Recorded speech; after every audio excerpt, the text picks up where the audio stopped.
So how many weeks do you think that the average human has to live on this planet? Just take a guess.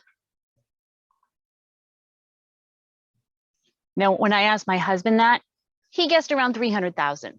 And when I was asked, I guessed around 100,000. But if you do the math, with an average lifespan between 76 and 79 years, that's about 4,000 weeks. Yeah, that's it. 4,000 weeks. Kind of gives you a whole new perspective on how you spend your time, doesn't it? Now, you started working from home over the past year and a half, and that became the norm. And you probably thought how much more productive you would be. No more hour-plus commute. There's so much more we're going to get done. But instead, you got a to-do list that never stops, demands for your time from all angles, home and work and relationships. And before you know it, you're in back-to-back Zoom meetings all day long. Well, it's not just you. See, researchers at Harvard Business School and the New York University found that the number of meetings that we have all been in since the pandemic has increased by 12.9%. And on average, the number of attendees per those meetings grew by another 13.5%. Now, while the average length of meetings did go down, the total time we're spending in meetings went up a lot. But all this extra meeting time didn't do a whole lot for our productivity. Yeah. Big surprise there. More meetings means less productivity. Tell us something we didn't know, right? But despite all of this extra time in meetings, the data showed that it was poor collaboration and insufficient work practices that have actually reduced our productivity time by between 2 to 3% across a lot of organizations. Now, this isn't necessarily the case for all companies, though, at least not according to the Harvard Business Review article that was published last December. You see, if your company and you as a leader were effectively managing your time and your talent and your energy before the pandemic, then working from home actually did make you more productive. In fact, the article stated that those companies who were the very best at managing their scarce time, talent, and energy were in the top 25% of the companies they researched. And it's probably because they were 40% more productive than the remaining 75% of the companies that they looked into. This is a huge competitive advantage. And at this point, we all know what it's like to try and find exceptional talent. It's not exactly easy. You know, those people, as Harvard describes, as the ones that are able to bring creativity and ingenuity into their work, they're as scarce and as valuable as a resource as well toilet paper was not so long ago. What caught my eye was that the research suggested that the best companies were 20% more productive than the rest because of how they acquired, developed, and led their team in the scarce difference-making talent that they had.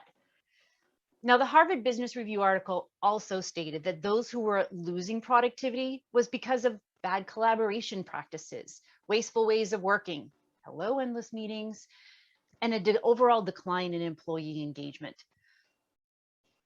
So how do you change that within your own company?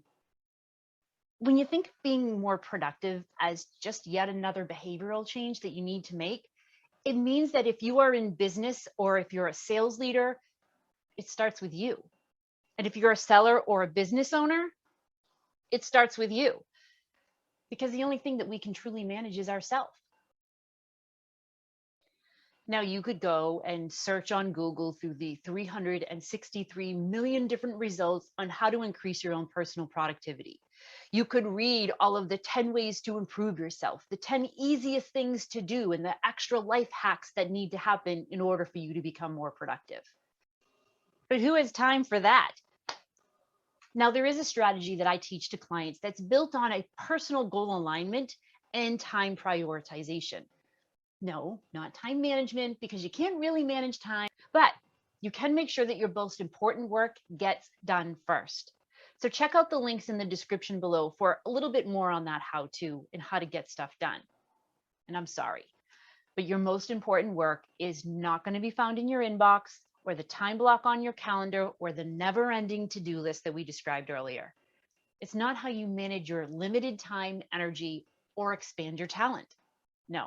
Your most important work is what you decide is in alignment with your own personally meaningful goals.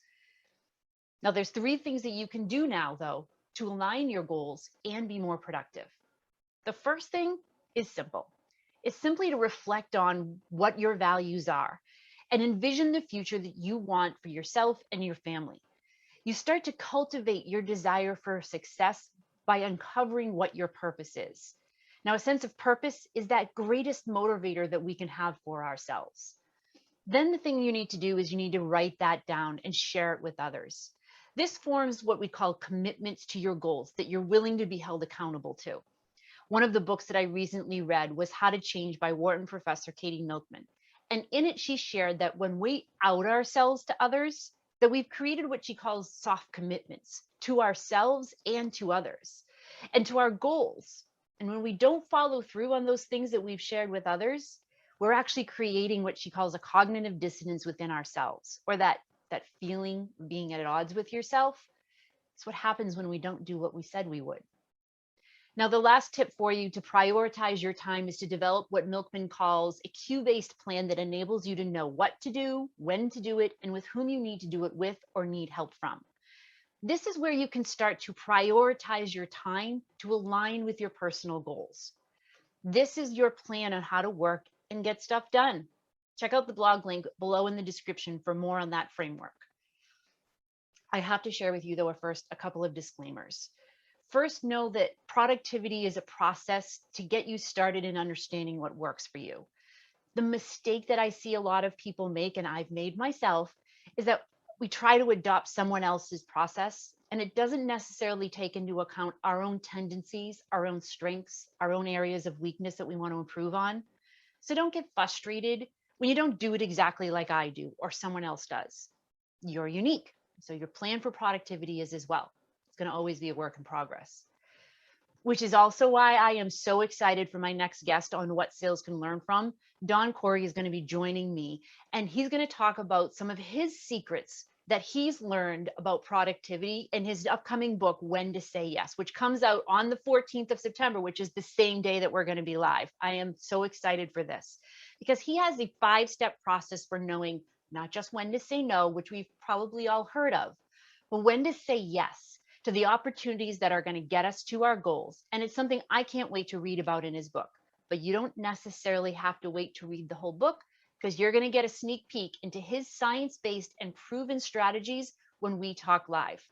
So join me on September 14th and bring your toughest productivity questions for Dawn to answer. Until next time, keep learning out there.